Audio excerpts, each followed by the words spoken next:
तो आज हम लोग लास्ट लेसन अपने हिंदी सेकंड का लास्ट लेसन परिश्रम और विश्राम पढ़ेंगे। परिश्रम और विश्राम ये गांधी जी के बारे में बताया गया है कि गांधी जी ये बताते हैं कि हमको अपने जीवन में परिश्रम और विश्राम एक लिमिट होनी चाहिए, ना अत्यधिक परिश्रम करना चाहिए ना तो अत्यधिक विश्राम करना चाहिए। प्रस्तुत पाठ में इसी को बताया गया है। ये एक छोटा सा निबंध है जिसमें परिश्रम और विश्राम मानव जीवन में कितनी मात्रा में कितना होना चाहिए। अत्यधिक विश्राम भी व्यक्ति को परेशान कर देता है और अत्यधिक परिश्रम भी नहीं करना चाहिए। यानी परिश्रम और विश्राम की 24 घंटा अगर हमको मिलता है तो एक लिमिट होती है जिसमें इतना देर परिश्रम करना है और इतने देर विश्राम करना है। प्रस्तुत पाठ में परिश्रम और विश्राम की महत्ता को बताया गया है।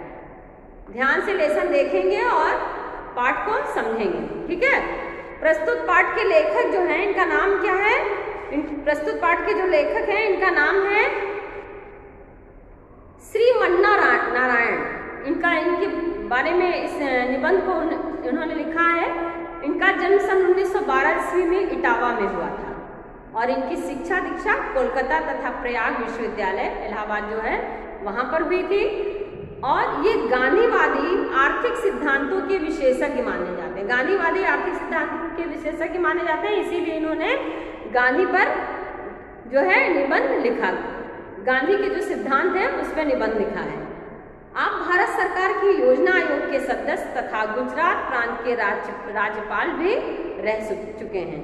श्री मन्ना नारायण का शुरू से ही साहित्य के प्रति अनुराग मतलब प्रेम था, साहित्य के प्रति प्रेम था और इनकी प्रमुख रचनाएं रोटी का राग तथा मानव हैं। बच्चों, पाठ के लेखक का परिचय हम लोग देख लिए। अब पाठ देखिए, ध्यान से सुनेंगे। एक समय की बात है, गांधी जी वर्धा में खादी ग्रामोद्योग के महत्व पर भाषण दे रहे थे। वे समझा रहे थे कि प्रत्येक व्यक्ति को अपनी आजीविका के लिए दिन में 8 घंटे परिश्रम करना चाहिए। वह उसके शारीरिक और मानसिक विकास के लिए जरूरी है। एक सज्जन खड़े होकर बीच में ही पूछने लगे, बापूजी अगर 4 ही घंटे काम करें तो क्या हर्ज है? मनुष्य को कुछ फुर्सत भी तो मिलनी चाहिए। देखिए, गांधी जी वर्धा में खादी ग्रामोद्योग गांधी जी का ही है, उस पर भाषण दे रहे थे और उन्होंने बताया कि मानव को दिन भर में कम से कम 8 घंटे काम करना चाहिए। तो उनका भाषण सुन के, उनकी स्पीच को सुन के एक व्यक्ति खड़ा होता है, कहता है, बापूजी अगर हम 4 ही घंटे काम करें तो कैसा रहेगा? हमें कुछ आराम का भी समय मिल जाएगा। तो बापूजी उसका क्या जवाब देते हैं? दिन रात मिलकर 24 घंटे होते हैं। गांधी जी ने कहा, उसने जवाब दिया, जी हाँ, आप 8 घंटे सोते होंगे ना? जी नहीं, 6 घंटे की नींद मेरे लिए काफ़ी है। देखिए, भाषण दे रहे थे तो जो व्यक्ति खड़ा होकर 4 घंटे काम की बात किया उससे वार्तालाप हो रहा है। बहुत अच्छा, तो फिर बचे 18 घंटे, उसमें सिर्फ 4 घंटे आप अपने निर्वाह के लिए मेहनत करेंगे तो फिर कितने घंटे बचेंगे? जरा गणित कीजिए। गांधी जी ने मुस्कुरा कर कहा, जब उसने बताया कि 4 ही घंटे काम किया तो बोला कि 8 घंटे नहीं, आपको 24 घंटे में 6 घंटे सोना है, तो बाकी आपके पास जो घंटे बच रहे हैं 18 घंटे, उसमें आप क्या करेंगे? सिर्फ 4 घंटे अपने निर्वाह के लिए मेहनत करें। अपने निर्वाह मतलब अपना जीवन यापन करने के लिए, अपने जीवन को जीने के लिए हम जैसे काम कर रहे हैं, आप लोग के पेरेंट्स कर रहे हैं, तो उससे मनी अर्न करते हैं, पैसे कमाते हैं, तो उसी से हमारा जीवन चलता है। तो गांधी जी बोलते हैं कि इन 24 घंटे में केवल 4 घंटे आप अपने लिए देंगे। जरा गणित कीजिए। गांधी जी ने मुस्कुरा कर कहा, 14 घंटे। बोले कि अब बताइए कि 6 घंटे आप सो गए और 10 घंटे 6 घंटे आप सो गए और 4 घंटे आप अपने लिए काम को मांग रहे हैं, तो बचे कितने घंटे? तो बोलता है 14 घंटे, यानी 24 में से 10 गया तो 14 होगा। तो इन 14 घंटों का आप क्या करेंगे? क्या दिन भर हजामत बनाएंगे? हजामत बनाएंगे मतलब बैठे बैठे कोई काम नहीं रहेगा, क्या करेंगे? 14 घंटे आपका जो बचेगा उसमें क्या करिएगा? सब लोग हंस पड़े। वे सज्जन बहुत कुछ कहना तो और भी चाहते थे, पर उन्होंने चुपचाप बैठ जाना मुनासिब समझा।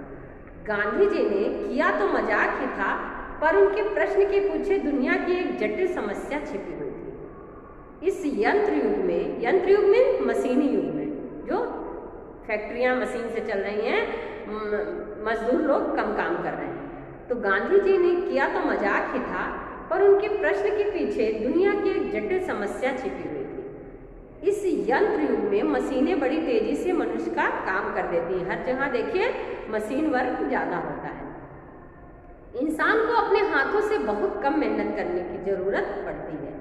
अपनी पूंजी के बल पर अमीर लोग एक उंगली हिलाए बिना करोड़ों रुपए कमाते हैं और आराम करते हैं। यानी फैक्ट्री का मालिक अपने जरा सा पैसे लगा देता है और उससे करोड़ों रुपए कमाता है और श्रम नहीं करता, यानी कोई कुछ मेहनत नहीं करता है।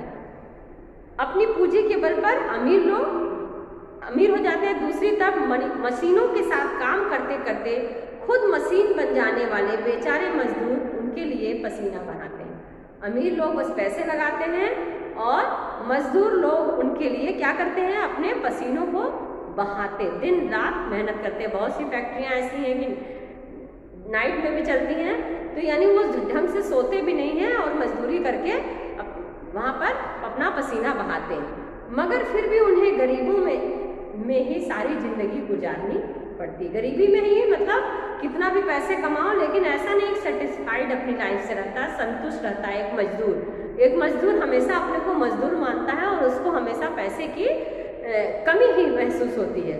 तो बोलते हैं कि उसको हमेशा जिंदगी गुजारनी पड़ती है गरीबी में।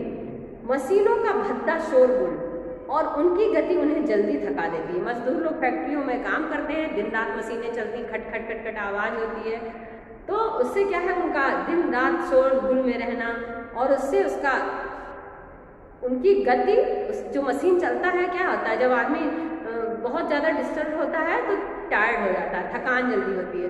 तो मजदूर लोग मशीन की आवाज़ सुन के एकदम जल्दी से ही उनको थका देती है। इसलिए वे पेश करते हैं कि उनके काम के घंटे घटा दिए जाएं। इसलिए वो ये प्रेयर करते हैं, प्रार्थना करते हैं, रिक्वेस्ट करते हैं जो भी, कि उनका जो काम का समय है वो कुछ कम किया जाए। वे भी अपने अवकाश का समय अमीरों की तरह नाच गाना, सिनेमा थिएटर में बिताने की चाह रखते हैं। वो लोग भी चाहते हैं कि हम 4 ही घंटा काम करें, तो बाकी जो हमको समय मिले उसमें हम नाच गाना, मूवी, थिएटर जो भी है अपना मनोरंजन का काम करें, कि ऐसा ना है कि हम खाली पढ़ते ही रहें। कहते हैं एक बार एक गरीब किसान ने शंकर जी की तपस्या की, उसे वरदान भी मिल गया। शंकर जी शीघ्र ही प्रसन्न हो जाते हैं। उस किसान को सेवा में एक भूत मिल गया। बात मुंह से निकलने की देर नहीं की, चीज हाजिर, जो चाहो मिल सकता था, पर एक बेढब शर्त भी थी।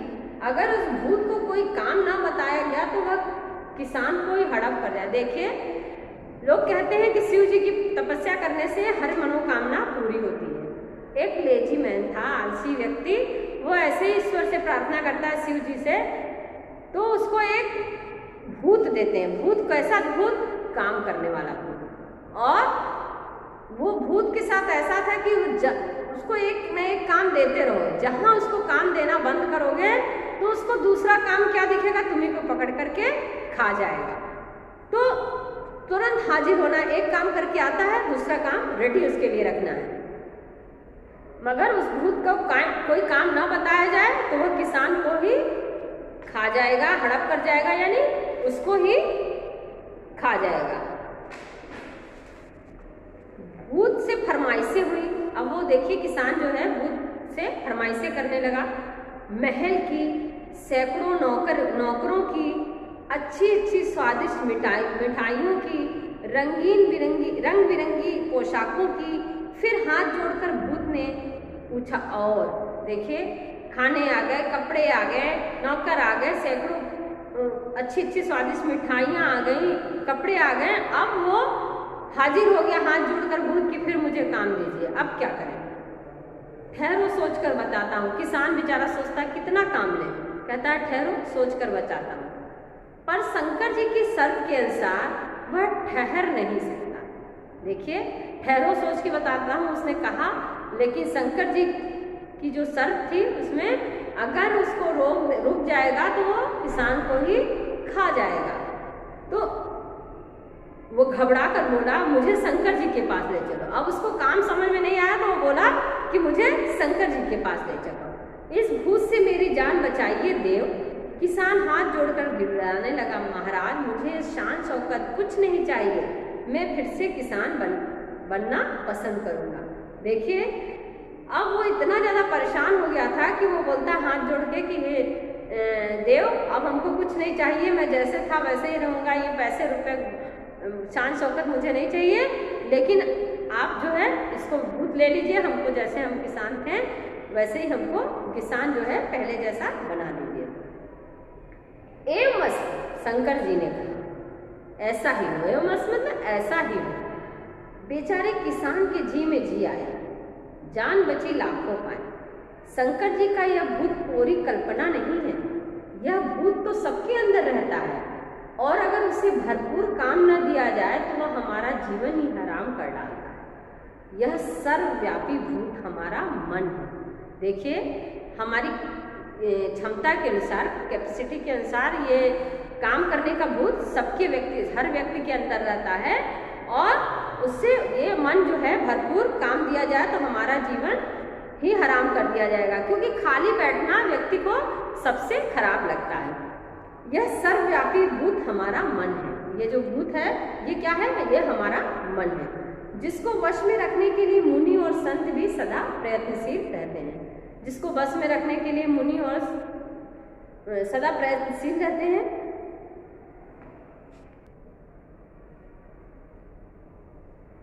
सदा प्रयत्नशील रहते। मेरे ख्याल से किसी को कड़ी सजा देनी हो तो उसे कुछ भी काम न देकर सिर्फ बैठाए रखना चाहिए।